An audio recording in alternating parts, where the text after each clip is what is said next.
প্রতিটি গর্ভই হোক শাশ্বত সুন্দর এবং সুন্দর হবে তখনই যখন একটি মা কোনো জটিলতা ছাড়া একটি সুস্থ বাচ্চা এবং পরিণত বয়সের বাচ্চা জন্ম দিতে সক্ষম হবেন। কেন আমি বলছি? কারণ অপরিণত বয়সের অনেক ধরনের জটিলতা রয়েছে। সেই জটিলতার কথাগুলো আমরা শুনেছি। এখন আজকে আমরা বলবো যে আসলে কেন হয়। এটা কয়েকটা কারণে হতে পারে। এটা যেমন যদি কোনো মায়ের যোনিপথের ইনফেকশন থাকে, সেখান থেকে হয়ে সময়ের আগে ডেলিভারি হয়ে যেতে পারে। তো সময়ের আগে যে ডেলিভারি সেটাকে আমরা বলি প্রি টার্ম লেবার, অর্থাৎ 40 সপ্তাহ পূর্ণ করার আগেই, মোটামুটিভাবে আমরা যদি বলি 37 সপ্তাহের আগেই যদি কোনো মায়ের প্রসব বেদনা উঠে যায়, তখন যে ডেলিভারিটা হয় সেটাকে আমরা বলি অপরিণত শিশু। তাহলে একটা বললাম যে মায়ের ইনফেকশন হতে পারে, মায়ের যদি কোনো কারণে উচ্চ রক্তচাপ থাকে যেটাকে ওষুধ দিয়েও কন্ট্রোল করা যাচ্ছে না, তখন এমার্জেন্সি কিছু কারণে দেখা যাচ্ছে যে সময়ের আগে ডেলিভারি হতে পারে, অথবা নিজে নিজেই ডেলিভারি হয়ে যায় অনেক ক্ষেত্রে। অথবা কোনো কোনো ক্ষেত্রে মায়ের যদি গর্ভকালীন ডায়াবেটিস থাকে এবং সেটা যদি অনিয়ন্ত্রিত থাকে, তাহলে দেখা যাচ্ছে ইনফেকশন হতে পারে এবং সেখান থেকে এই আর্লি ডেলিভারি বা প্রিটার্ম লেবারে যেতে পারে। অথবা এই ধরনের মায়েদের যেটা হয়, বাচ্চা যে থলির মধ্যে থাকে যেটাকে আমরা অ্যামনিওটিক ফ্লুইড বলি, সেটার পরিমাণ স্বাভাবিকের চাইতে বেশি থাকে, ডাক্তারি ভাষায় যাকে পলিহাইড্রামনিউস বলে। তো সেক্ষেত্রে হয় কি জরায়ুটা একটু ডিস্টেনশন হয়ে যায়।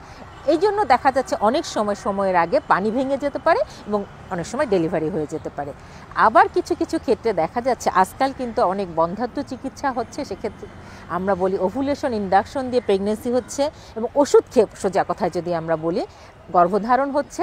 তাদের ক্ষেত্রে বেশি দেখা যাচ্ছে যে যমজ বাচ্চা, দুটো বাচ্চা হতে পারে অথবা দুইটারও বেশি হতে পারে। সে সমস্ত মায়েদের ক্ষেত্রে দেখা যাচ্ছে যে সময়ের আগে ডেলিভারি হয়ে যাচ্ছে। তো এই যে প্রিটার্ম ডেলিভারি হয়ে যাচ্ছে, এগুলো কেন হচ্ছে? অর্থাৎ এই যে আমি বললাম কিছু ইনফেকশন, আমি যদি গর্ভকালীন মাটাকে নিয়মিত চেক আপে রাখতে পারি, তার যদি উচ্চ রক্তচাপ না থাকে এবং সেটা থাকলেও নিয়ন্ত্রণ যদি করতে পারি, ডায়াবেটিসটাকে ওষুধের মাধ্যমে আমরা যদি নিয়ন্ত্রণ করতে পারি, গর্ভের যে পানি সেটার যেন কোনো মতে স্বাভাবিকের চেয়ে বেশি না হয় সেই রকম কন্ডিশনে আমরা রাখতে পারি।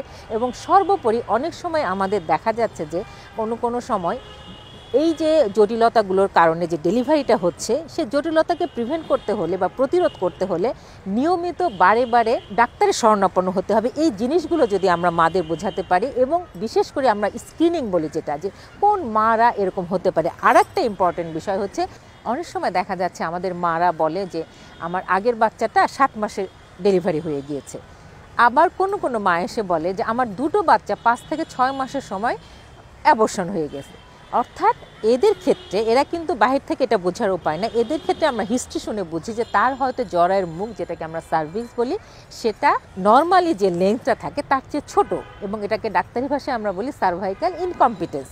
তো এই যে কারণগুলো বললাম, সেই কারণগুলো কিন্তু আমাদের চিহ্নিত করতে হবে এবং যথাসময়ে যে চিকিৎসা নেওয়া দরকার, যে যত্ন নেওয়া দরকার, সে যত্নটি নিতে হবে।